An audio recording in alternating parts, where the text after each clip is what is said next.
Ассаламалейкум ағайын, Америкадағы жігіт арнасына қош келдіңіздер.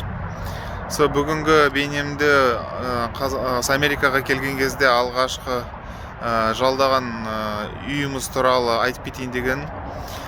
Біз тұрып атқан кезде оны түсіру мүмкін емес болған, енді қазір көшіп кеткеннен кейін сол үйдің қандай болған сізге айтып кетейін деп көрсетейін дегенім ғой.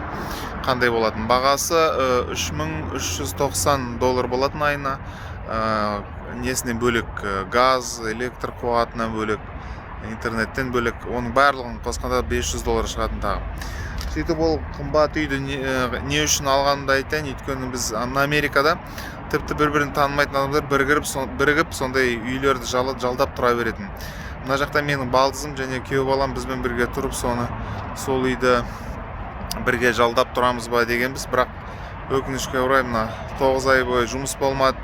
Әрқайсымызда тұрақты сөйтіп кризис болды ғой, пандемия деді, ковид болды, карантин болды, сонымен қолымыздан келмеді сол үйде тұру бір жылдай, сол 9 айдай тұрдық, сөйтіп амалсыз көштік.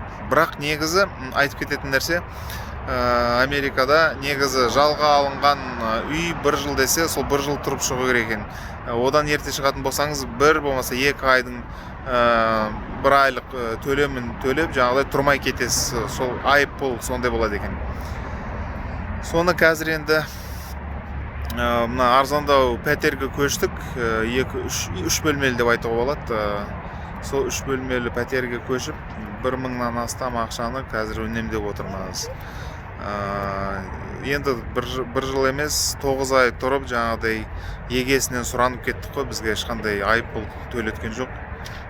Не қылдық, алдық та көштік, былай айтқанда.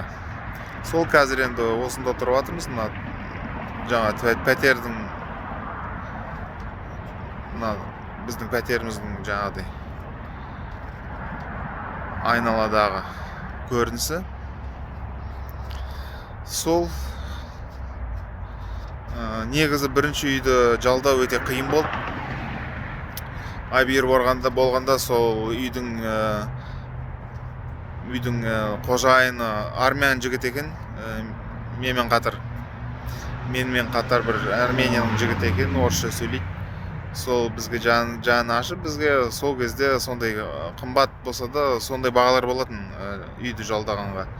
Сол бағаға бізге сол үйді жалдады, яғни жалға берді.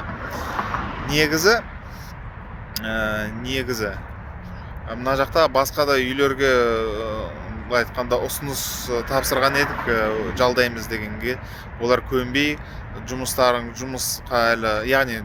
жоқ, тұрақты табыстарың жоқ. Одан кейін мына жақта кредит ұпайларың төмен, яғни жалпы бізде кредит ұпай аз, кредит ұпайы не екенін кейін түсіндірем. Сол, яғни енді мемлекетке кірген екен бізге ешкім сенбеді. Қанша үйді араладық, қанша үйге бардық, ешқайсысы бізге жалға берген жоқ алғаш келген кезде. Сөйтіп қымбат, ондай қонақ үй сияқты бір пәтер емес, қонақ үй сияқты үйде тұрғанбыз, қымбат. Соны бір жылға жалдаймыз ба деп қиналдық сол кезде. Сол 2-3 аптада іздедік, сонда Айбер болғанда сол кім Варшам дейтін армян жігіт өз үйімізге жалға берді. Сөйтіп аман қалдық сол кезде. Сөйтіп 9 айдан кейін көштік. Мен сол туралы бейне. Ал сау саламат болыңыздар, арнамда қалыңыздар. Мына үйдің екінші қабатынан бастап көрсетейін сіздерге. Негізі 3 бөлме, жоғарғы жағында. Мына ең үлкен бөлме, мен жолдасым екеуміз қолданған бөлме. Мына жақта туалет, мына жақта душ, мына жақта ванна, мына жақта қол жуатын жер, мына жақта киім сақтайтын жер. Мінекей. Мына жақта жарық көп, міне қараңыз. Әртүрлі жарық бар. Мінекей.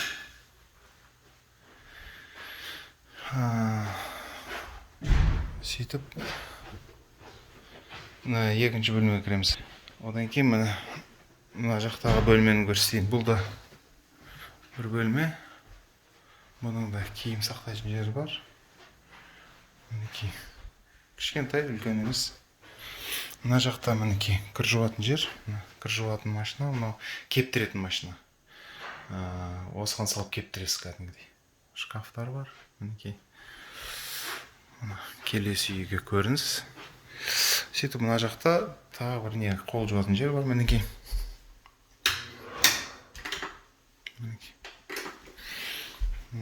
Туалет, ванна, жуынатын жер. Мінекей.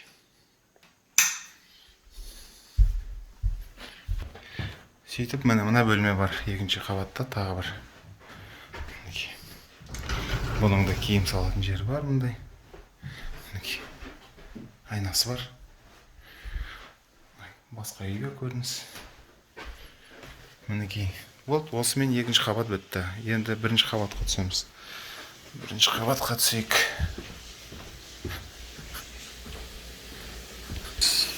Мінекей екінші қабатқа түссек, мінекей кухня. Мына жақта стол тұратын тамақ ішетінбіз. Мына сыртқа шығатын есік, мінекей. Мына сыртқа шыға, сар жаққа. Мына жақта бір қуыс бар, киім ілетін. Мына жақта тепшектің астында тағы бір қуыс бар. Мінекей.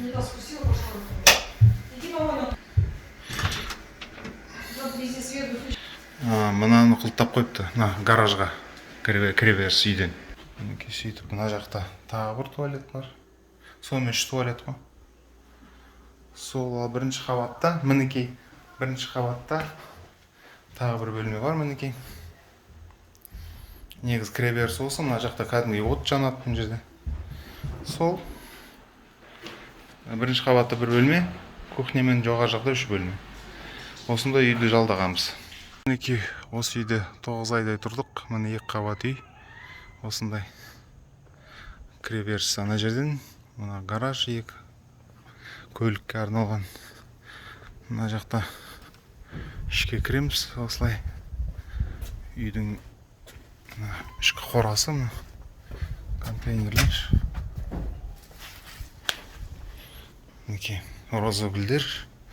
4 сағат сайын суғарылады, өзі бір жүйесі орын алған. Уақытысында мінекей. Мына жерден су ағады әрбір 4 сағат. Мына үйдің жері аз ғана, жер деп айта алмайсың. Тек үй арналған жер ғой, мінекей.